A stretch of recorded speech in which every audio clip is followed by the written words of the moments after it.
तर हे आहे कीर्तिमुख. प्रत्येक शिल्पकलेला आपल्या भारतीय स्थापत्यशास्त्रामध्ये एक सांस्कृतिक आध्यात्मिक महत्त्व आहे. तर ह्या कीर्तिमुखाची सुद्धा एक रोचक कहाणी आपल्या संस्कृतीमध्ये पाहायला ऐकायला मिळते.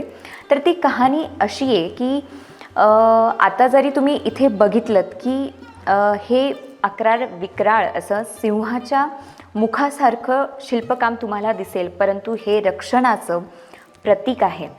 तर ते कसं, त्याची कथा काय आहे, तर ती कथा पद्मपुराणामध्ये दिलेली आहे.